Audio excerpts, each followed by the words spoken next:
Hello and welcome to Marty's Matchbox Makeovers. Now today I thought I would do something different. Instead of doing a makeover on a Matchbox, I will be doing a makeover on this beautiful little model Corgi car, which was sent to me by Karen King from Crawley in the UK. It belonged to her husband Simon King, who was the lead singer and upright bass player of the group called the Midnight Howlers, and they have their own YouTube channel, and if you'd like to check it out, have a look at the link below in the description.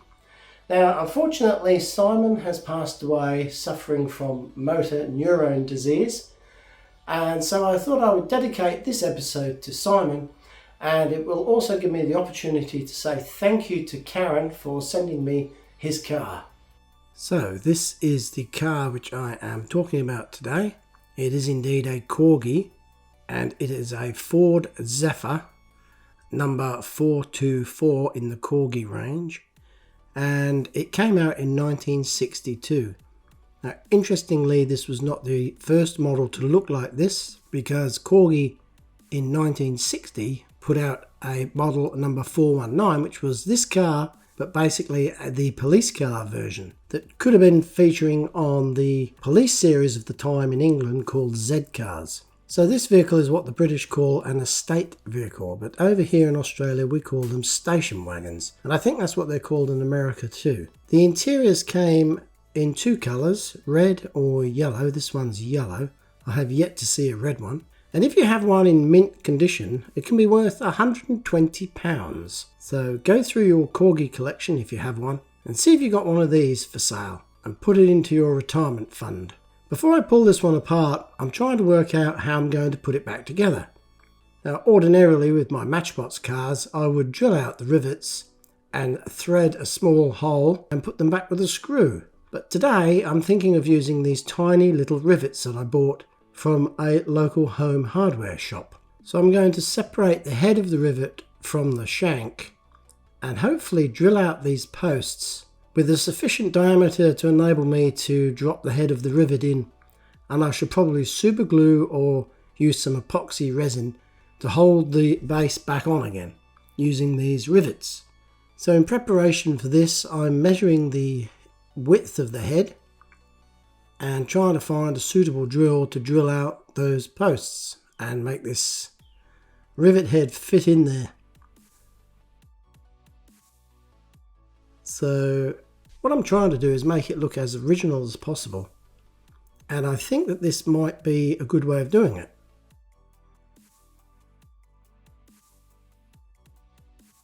Now, I must admit I was rather surprised by the strength in this little model's rivets underneath. They were very solid steel and quite difficult to drill out, and it took me longer than I thought. So after I've made a small pilot hole to guide the drill, I thought I'd go the whole hog now and try and take the whole head of the original rivets off using this drill. But unfortunately I didn't realise, fresh out of the box, and it is incorrectly formed on the tip. The tip is off centre, and as such the drill wandered around wildly without me expecting it and scratched the base, which is a little bit annoying seeing as this is stage one of a makeover. So this one here is going into the bin, and I ended up using another new drill of the correct size, and it worked. So at this stage I felt that I had removed sufficient material to pry the base off of the model with this flat bladed screwdriver, and indeed it came apart quite easily at the front and cleanly, but at the back I was somewhat impatient, and I tried to wiggle the base off and inadvertently broke the corner of the base off, as you will see in a second. I thought I'd got away with it, and then when I looked I thought, oh yeah, this is not going good. First of all, the drill let me down. Now I've broken the base and I'm going to have to repair that. Here's the little piece that fell off. I don't think I'm going to be able to glue it on, so I'm going to have to come up with a solution to fix that. And this is before I've even started. Anyway, I'll set that aside for now and have a look at this intriguing interior, which is very, very thin plastic. It's quite surprised at how frail it feels, fragile. You can see there I'm flicking at my finger to show you how strong it is. There's an unusual moulding in the back there. It looks like a briefcase, a toolbox maybe. I don't know what that round thing is, a pizza box? Maybe this guy's a pizza delivery driver. If he is, he wouldn't know where he's going looking through this windscreen, which is really grubby and needs a good clean. So that's on my list of things to do. So now I'm just checking out those rivet posts at the bottom there to see if there's enough material left for me to use, and I'm hoping there is. I was going to take the wheels off this model next, but I've looked and seen that those suspension wires there are crimped to the axle, and it would be extremely difficult to separate them so that I could remove the wheels. And I don't like the idea of grinding the ends of the axle off because they are recessed in the wheel hubs. On this occasion, I'm going to leave the wheels on. In my mind, I think I can probably remove the tyres, mask off the wheel hubs, spray the base and put the tyres back on, and everything will be hunky-dory.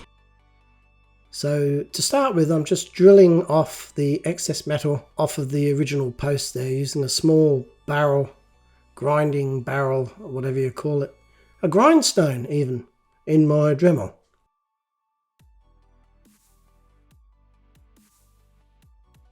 Now I'm in my workshop and I'm experimenting here. I'm taking the largest front post first and I'm trying to drill accurately in the middle of it with that correct diameter drill that I picked just before. That's why I'm using the drill press, because it's easier to drill extremely accurately and vertically as well, which is quite important because I want those rivets to sit flat on the base. And if this hole was not done as good as I could, there was a chance that the head might sit up on one side. So I've managed to do what I wanted on the front rivet there. Now these back ones are going to be a lot awkward. They lack the substance for me to go in to any particular depth. So I've used the same drill, but I've wrapped a tiny little bit of insulation tape around there as a guide to limit the amount of drilling that I'm doing here. Rather than judging it by eye, I'm just going into where that tape touches the base of the model or the base of the rivet. And there's not a lot of thickness on these posts. They're quite thin at the back. The one at the front there is lovely. It's fantastic. But the ones at the back are very, very small. So the wall is thin and fragile. Now the tyres did not come off. They did come off, but they came off in like a home assembly kit style, bits everywhere. And despite my best efforts, I looked through all my tyres and I didn't have any, not even one, that would be suitable. Understandable, I suppose, because I am primarily obviously a Matchbox modeler. So I had to jump online and source some tyres from this online store. I was going to order 4 and I thought, nah, I'd better get 6 just in case, because you never know what's going to happen. If I had 4 and ruined one somehow, then I would be stuffed and I'd have to wait another week for some more to come. So here you can see the tyres are perished and impossible. I even tried boiling water to soften them up, but they were impossible to remove without destroying them. So I hope those tyres that I've ordered are the right size. You saw my little diagram before. I tried to measure it accurately, the wheel hub, and ordered the appropriate tyres, but so many different types of tyres on that website, I was rather taken aback. So this is some 3M masking tape, and I'm going to mask up the wheel hubs so I can spray the base and preserve that beautiful chrome finish on those wheel hubs from the factory. They're very bright and shiny still, even after all these years. Now this model, not too sure if I mentioned at the beginning, it came out in 1962, and that is the year that I was born. So I have a little bit of attachment with this model, more than most. And it's amazing, it's still shining bright, those wheel hubs, after all these years. The base shows a limited amount of wear, but I'm going to have to weld a repair on the back of that far corner. So even if I hadn't have wanted to strip the base clean of old paint, I'm going to have to do it anyway, otherwise it would be a melted, smouldering mess by the time I get my blowtorch onto it. So I left the paint stripper to do its work, 10 or 15 minutes, and I come back, and what do you know, it's done its job. All the paint's been loosened, and look at that. Comes off with just a sweep of a very soft bristled brush, which is lovely. I love it when it's like that. Now this paint stripper is water soluble. Not only that, we are on a septic tank system, so this wastewater is not going into the drain and running back to the water treatment plant. It is just bleeding out in my paddock somewhere. Now I'm going to be using this Muggy Weld product to try and weld this base and fix up that broken corner, the corner that I broke. I guess I broke it, so I better try and fix it. And I've come up with a solution of sorts. I've cut up a very, very small washer, and I've temporarily superglued it on the corner where I want it to go, just to give myself an idea of what the finished repair might look like. Now I know the super glue will probably let go when I put some heat to it, so I'm now holding it with these Helping Hands metal clamps. And I've put a little bit of the Muggy Weld flux on there, and I'm just heating up the model and the flux. And when the flux goes a dark brown, it's almost the right temperature, I've noticed, just to drop or touch it, dab it with that Muggy Weld welding rod. 9 times out of 10 it works. So this one is very lumpy. Obviously it's a tiny little structure there I'm trying to fix, and it's not the easiest job, and it doesn't look particularly good, I'll grant you that, but I'm optimistic as ever that I can manage to grind it down and file it and finish it off with a little bit of body filler. And this is what it looks like before I use the body filler on that tiny little void. You could probably just see it from the camera view there at the 12 o'clock position. So all in all, I'm very happy with that, I have to say. And now I have undercoated it with the Tamiya Fine Surface Primer, and the colour of the primer is very similar to the colour of the original model base, and I'm liking what I'm seeing, because check out the detail in the casting there. It's absolutely perfect, and the Tamiya Fine primer has not affected it whatsoever. So what I'm going to do is I'm not going to try and colour match the base, because I think it's close enough.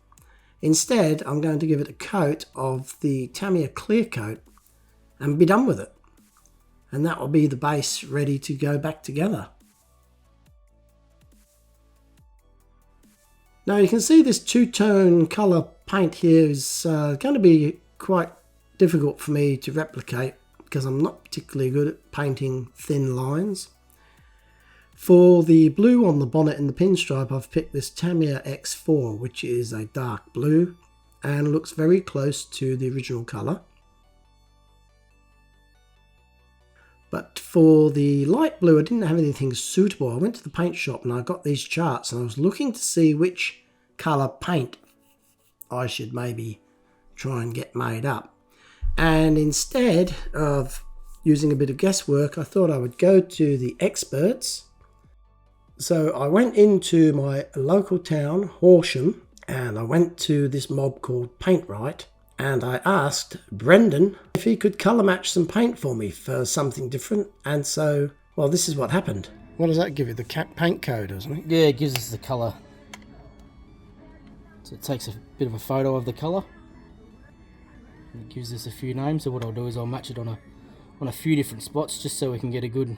Usually, if it comes up with the same colour twice or three times, then we know we're on a pretty good winner. Oh yeah. If it comes up with three different ones, we know we just got to have a guess.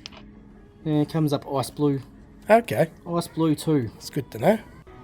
So it's a what? 1973 Rover colour. Yeah, Rover. Yep. Oh, I know. And there is the recipe on the screen.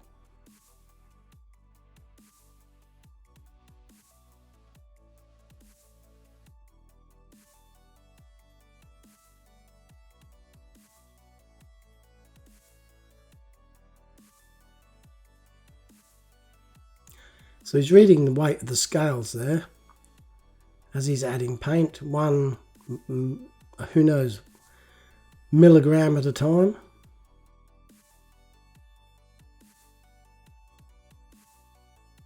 And this is the best bit. He's going to make it into an aerosol can for me. It's got a little hole in the inside of the lid. Oh, What yeah. this machine does is it forces this cap, pushes the paint through into the tin just with the cap. Oh, yeah.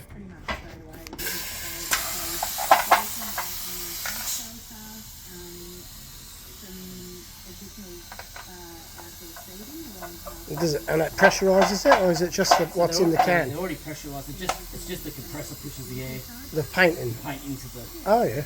cap.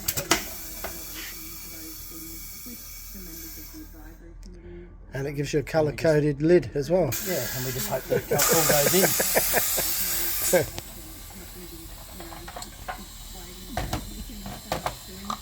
Easy as that. That's fantastic. Excellent. Thank you very much. No worries. I'll write the So thanks again. Great work you've done there. And all the guys at Paintright deserve a pat on the back for the service that they provide to the citizens of Horsham.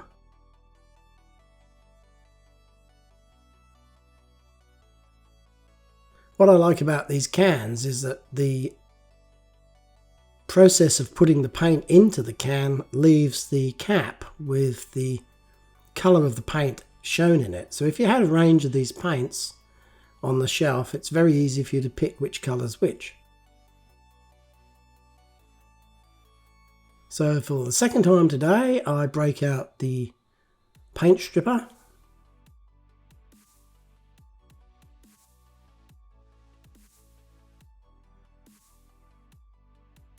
And I can't wait to see that Rover Ice Blue on this model. I think it's going to look great.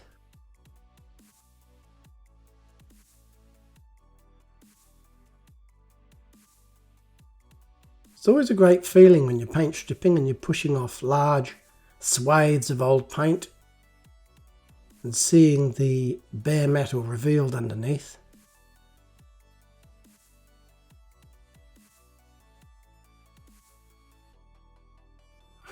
Watch this on this side. I think I get the whole side in one sweep. How good is that? Interestingly, the blue's holding on a little bit longer. Maybe it's a higher quality paint or double thickness, who knows? Here's what it looks like after the paint's been removed, and it's a very, very nicely detailed cast model.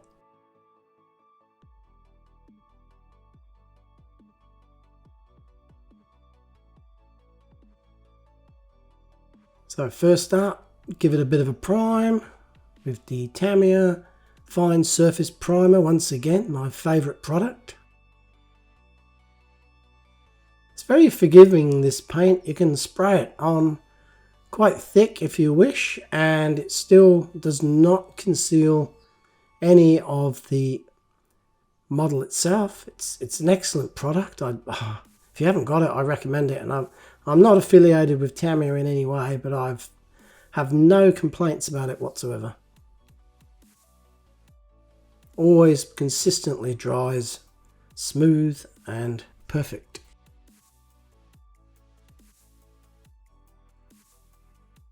So the interior, I'm using some warm water, not hot, and a little bit of some washing up detergent.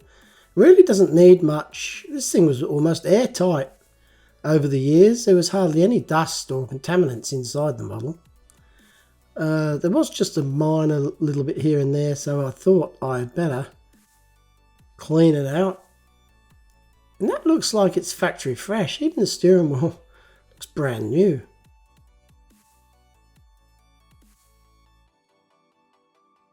I have a look at this model here. You can see the radiator grille with a badge on it. It's even got Zephyr on the bonnet. The rear opening door there, instead of a boot lid, it's an opening door on the rear.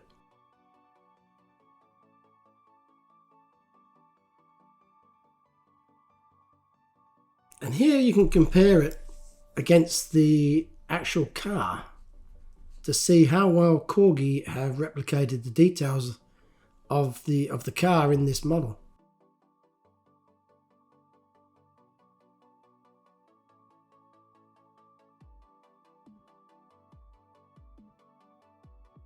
It's got a roof rack on the back there for when you go away for your annual holidays. A little bit of damage on the front, just a dent there. I'm leaving it, I think it's original. It looks like it's an original sort of imperfection in the casting that's been there since day one. Along with those dodgy looking headlights. It's due to the age of these models, they were good for their time, but they weren't as good as what you could probably expect today using today's technology. And inside it says Ford Zephyr.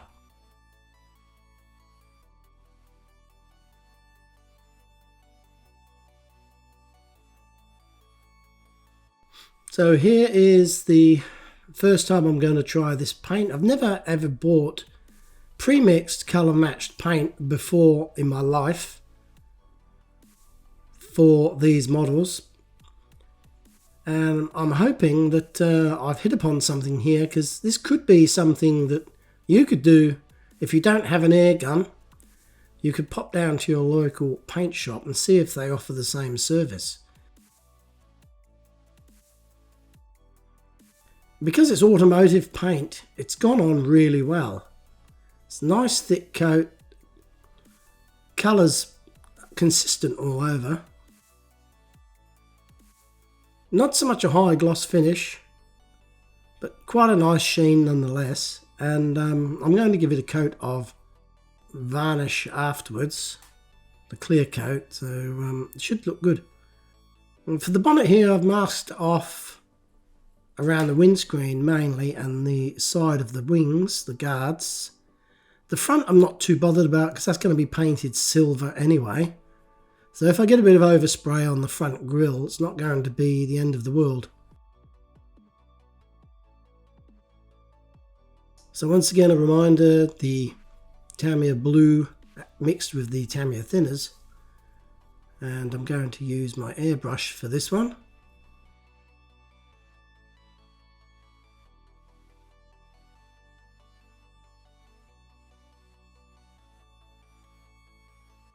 I'm pretty sure the Tamiya paint can be used straight out of the jar, but I always like to add a little bit of thinners just for good measure. I like to have it like closer to water than milk, the consistency.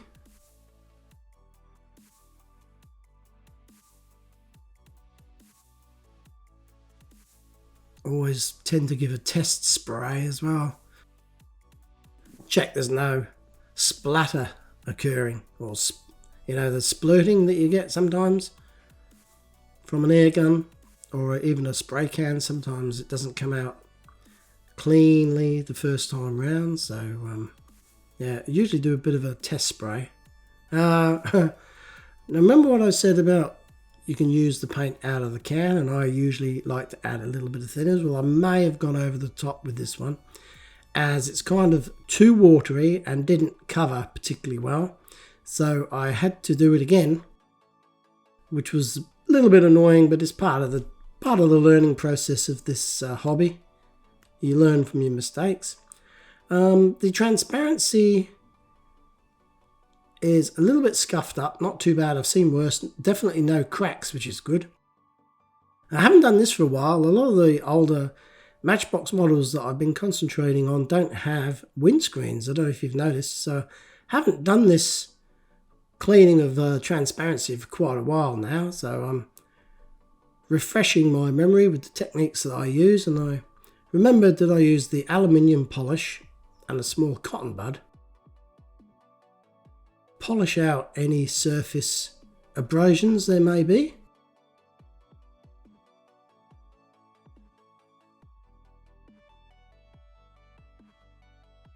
I always give it a final wipe off, because if you're wiping it off with the tool that you're putting it on with, you'll never get it off entirely. But hey, you know what? That's not too bad. Now this is the second time around after I realised that the paint was a little bit runny. I took the masking tape off and the paint came off the model as well. So 2 steps forward, 1 step back with this one. I'm now starting again. And as a result, I thought that I might address this tiny little dent on the top of the roof that I noticed after I had sprayed it, not before I'd sprayed it, and I wished I'd done this before, but I didn't. So now is a chance for me to basically press the reset button and try again. This is some new stuff I ordered. It came from Europe, it took about a month to get here, and it looks like it's an old stock of a product that might have been good in its day. Don't know whether it's any good today though. It's supposed to be good for metal, but it seemed to go on really thick, and the tube looked all bashed in like it had been rolling around in somebody's workshop for 10 years. Anyway, that's all I needed, a tiny little bit. So I rubbed off about 95% of what I put on, and I've now given this a second coat of the ice blue, and I'm painting in the pinstripe very carefully using this fine brush and taking my time to try and do it as best as I can. And as usual, I'm not 100% satisfied with it, and I go over it with some ice blue and then a little bit of dark blue and a little bit of ice blue and vice versa until I get it to where I want it to be. And it's now time to give it that clear coat.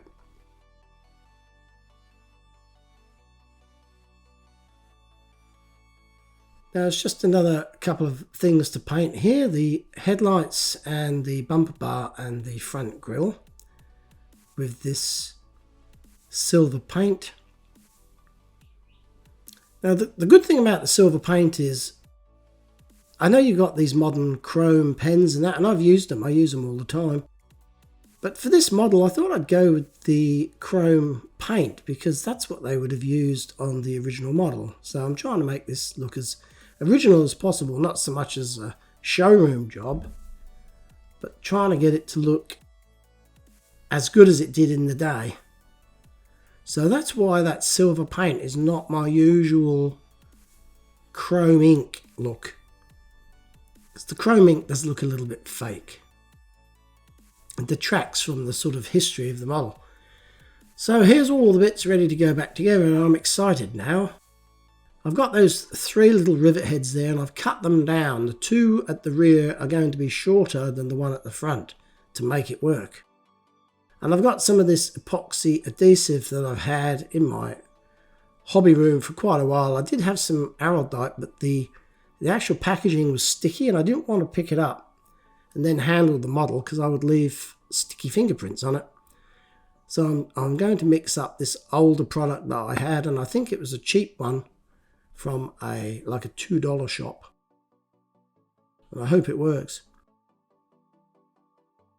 Now, after I polished the that windscreen, I dipped it in some floor polish, the liquid floor polish, and I forgot to show you that. I think I might have shown you, but possibly deleted the footage.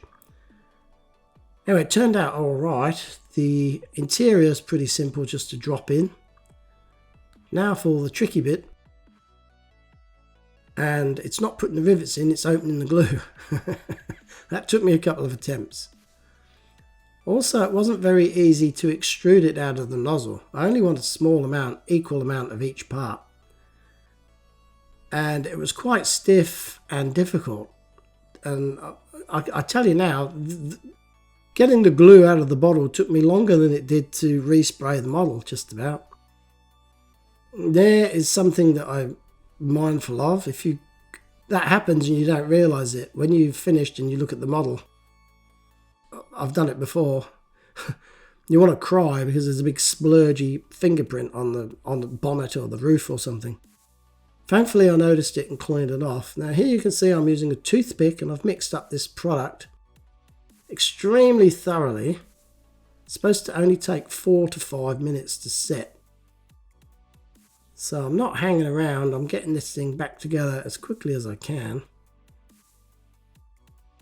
And even though I tried to do it as quick as I could, it was rather fiddly, lining up the interior holes with the exterior holes and enabling me to put these rivets in where I wanted them to go without getting any of the glue squeegeeing out of the holes and ruining the overall look. That front one was extremely pleasant to put in. It was, oh, it looks great. I'm quite excited at this stage. And I've just got the two on the back, which were a little bit fiddly. And if you remember, one of the holes, the one at the top left there, wasn't drilled out perfectly, the post I should say. So the main two are the other two, and this one's basically just for show, although I think it will be providing 5% of the retention of the base, but no more. But it looks good. And I'm just leaving it there so that I don't pick it up and the base falls off before it's dried. Here's a reminder of what it looked like before I started. It's been well played with and thrown around in a few toolboxes over the years. And this is what it looks like now. Now it may not be 100% perfect to your mind or to your eye, but I'm very, very pleased with the overall result, considering what I had to work with and how awkward this model was in the scheme of things. If you notice, I did paint the rear tail lights red, which was common on this model, and that was about the only sort of extra details that had to be added at the end. Well, I hope you've enjoyed this episode of Marty's Matchbox Makeovers, and I hope that you don't object to me doing a Corgi from time to time, or even a Dinky, just to mix it up a little bit and explore something different. So thank you very much for watching. If you've enjoyed this episode, please like and subscribe and recommend to your friends. And so until next time, this is Marty from Marty's Matchbox Makeovers, saying goodbye and thanks for watching.